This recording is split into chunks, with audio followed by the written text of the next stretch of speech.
Sheila Hughes, and I'm a spouse and primary caregiver for my husband, Steve Hughes, who's over there, who has ALS. This is our third year walking in the Lexington Walk to Defeat ALS. At our first walk in 2023, Steve shared his story. Now I have the privilege to share both of our stories together. Throughout our ALS journey, Steve's desire has been to share his story in any way possible and to encourage others in a similar journey. By sharing, we can help each other. Steve's symptoms began in July of 2021 in his hands when he had trouble hand turning a screw or a light bulb. We then moved from Minnesota to Kentucky in April of 2022 to be closer to Steve's family. As Steve's ALS progressed, so did his desire to do as much as possible for as long as possible.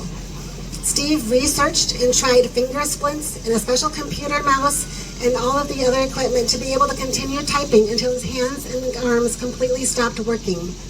Then he invested in adaptive buttons and to continue working on his laptop with only his knees and his feet. He created several videos along the way and put them on his YouTube channel to be able to share with others. He also kept our wheelchair guy, Roddy, busy with changing his wheelchair from joystick to chin control to foot control and now to operating with his eye gaze device. Steve used technology and adaptive tools and worked with ALS for over 2 years until he went on disability last May.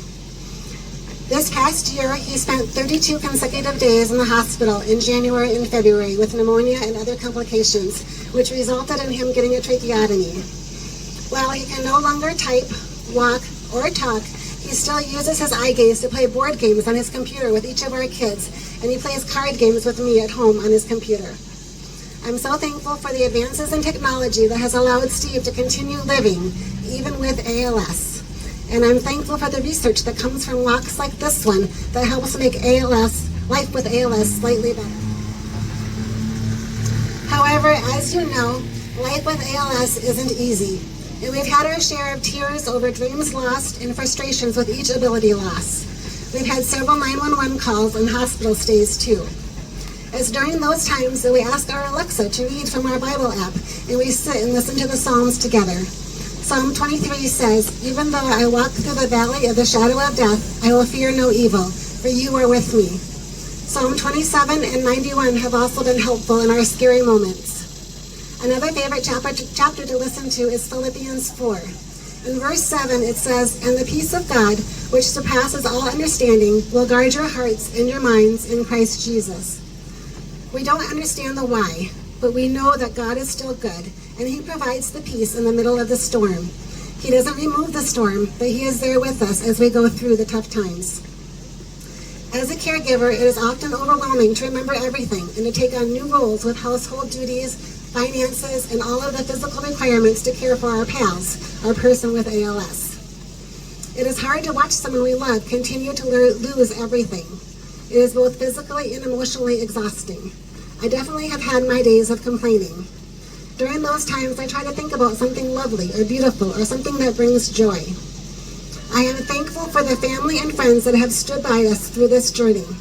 I'm thankful for each member in the Data on Wheels team that came to support us today.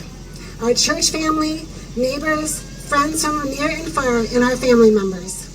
I'm also thankful for the many friends who we have met through the ALS monthly Zoom support group and how we are able to support each other through texts and emails and even meeting together occasionally. It's great to see many of them here today. They have gotten me through many difficult times. I also want to give a huge thank you to my niece Tiffany for her many hours of help caregiving that she has done for us this last year. Last year was a very difficult year, and there were many days I wasn't able to leave the house. But this year, with her help, has been much different, and for that, I'm very thankful. Life with ALS is constantly changing and constantly progressing, and can be very frustrating and scary. Look to God for strength and peace. Learn about the new technology and watch Steve's videos online, especially the fun little shorts that he created. Do as much as you can while you can. Lean on friends and family in the ALS community, because even though we don't have all the answers, we have understanding and we can be there for each other. Thank you.